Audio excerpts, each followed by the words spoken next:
বছর প্রেমের পর ২০২৩ সালে প্রেমিক জাহির ইকবালের সঙ্গে বিয়ের পিঁড়িতে বসেছেন বলিউড অভিনেত্রী সোনাক্ষী সিনহা।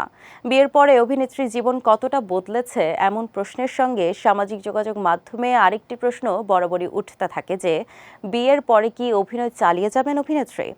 অবশেষে বিষয়টি নিয়ে নিজের ইউটিউব চ্যানেলে মুখ খুললেন সোনাক্ষী। তিনি বলেন, বিয়ের পরে কাজ চালিয়ে যাওয়া একান্তই নারীদের সিদ্ধান্ত। জীবনকে বিয়ের মাপকাঠিতে বিচার করা উচিত না বলে মনে করেন তিনি।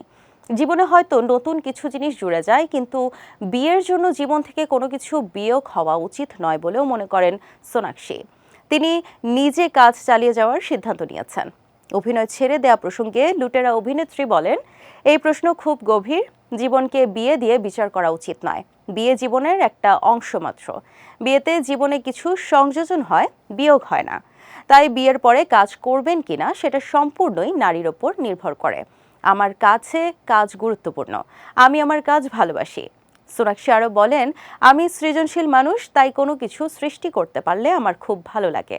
তাই বিয়ের পরেও আমি কাজ করতে চাই, কিন্তু কেউ যদি কাজ না করতে চান সেটাও ঠিক, এটা তাদের সিদ্ধান্ত।